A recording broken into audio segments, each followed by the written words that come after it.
मैं अपने स्टूडेंट को महाराष्ट्र का भूगोल पढ़ाता हूँ, तो मुझे हमेशा ये बात याद आती है 2020 में कोरोना में जब 6 महीने अब्सेंट रहने के बाद मैंने डिसाइड किया था कि रेलवे की ड्यूटी ज्वाइन करने नागपुर से सांगली का सफ़र मैं बाइक से तय करूँगा। ये सफ़र मौत के कुएं में जाने के जैसा था। जब पुलिस घर से बाहर निकलने में मारती थी और उसी समय महाराष्ट्र में एक तूफ़ान आया था। जून 2020 में जो है महाराष्ट्र में उसी समय निसर्ग नाम का चक्रवात आया था और वो चक्रवात इतना भयानक था, उसे मैंने फील किया है। मेरी बाइक मतलब उस समय मैं जब चला रहा था तो ऐसा लग रहा था कि ये गिर जाएंगी, उड़ जाएंगी। बहुत तेज़ तूफ़ान था। उसमें मैंने जैसे तैसे जो है मैं वहाँ से वर्धा पहुँचा, तो वहाँ पर जो है मैं अपने वाइफ से मिलने गया वहाँ पर सबसे पहले, क्योंकि मुझे डर लग रहा था कि मैं इसके बाद ज़िंदा बचूँगा या नहीं। मतलब शायद वो मुझे आखिरी सफ़र जो है अपना लग रहा था। मुझे लग रहा था कि मैं उसे आखिरी बार देख रहा हूँ। मैं जब आंजी पेट्रोल पंप पर उसको मिलने गया, वहाँ पर उससे मैं थोड़ा दूर ही खड़ा था और उसको बोल रहा था कि मेरे से दूर रहे, क्योंकि मैं नहीं चाहता था कि मेरे से अगर मुझे कोरोना हो तो उसे हो जाए कोरोना। लेकिन वो रो रही थी, मुझे इतना याद है, और बस एक बार मेरा हाथ ही जो है मिलाने की वो कोशिश कर रही थी कि कम से कम हाथ मिला ले। मुझे बहुत सी चीज़ें याद नहीं रहती, पर उस दिन उसने कौन से कलर के कपड़े पहने थे ये तक मुझे आज भी याद है। उसके बाद मैं यवतमाड़ से फिर नांदेड़ गया। वहाँ रात 10 बजे मैं रेलवे स्टेशन पे रुका।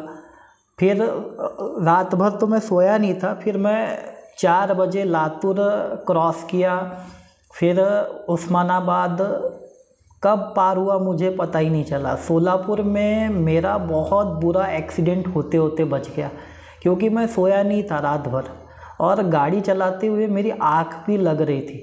तो फिर मैं सोलापुर में जो है कहीं पर बस स्टॉप पे एकदम से रुका वहाँ पर और वहाँ पे सो गया। वहाँ पर मैं सिर्फ 1 घंटा सोया, लेकिन वो 1 घंटे की नींद कम से कम 12 घंटे के नींद के बराबर मुझे लग रही थी। फिर मैं सोचा कि ज़्यादा मैं यहाँ पर सो के वेस्ट नहीं करना चाहता समय। फिर मैं सांगली जाने के लिए गाड़ी चला रहा था कि मेरी बैटरी मोबाइल की ख़त्म हो गई। अब मेरे पास में जो है मतलब मैप नहीं था, और उस समय सांगली में मुझे रात के 9-10 बज गए थे, और उस रास्ते पर जो है हर जगह पहाड़ी या जंगल ही नज़र आ रहे थे। रास्ता बताने वाला भी कोई नहीं था। पर पता नहीं ये चमत्कार से किसी कम नहीं था कि मैं बराबर जो है अपने स्टेशन पे 11 बजे जो है पहुंच गया बराबर। मुझे एग्जैक्ट तो समय याद नहीं, 11-12 बज गए होंगे, क्योंकि मोबाइल तो स्विच ऑफ था, अंदाजे से बता रहा हूँ।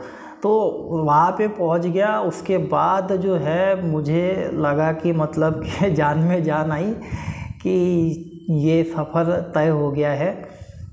ये सफ़र जो है तय हो पाया शायद इसी वजह से, क्योंकि ये किसी सच्चे प्यार और सच्ची दुआ का ही असर था कि मैं वहाँ तक पहुँच पाया। ये नामुमकिन सफ़र था मेरे लिए। मैं दोबारा ऐसी कोशिश कर नहीं सकता। मेरे बुरे वक्त में मेरे वाइफ ने मेरा हमेशा साथ दिया है, क्या है, तो उसने कभी भी साथ नहीं छोड़ा।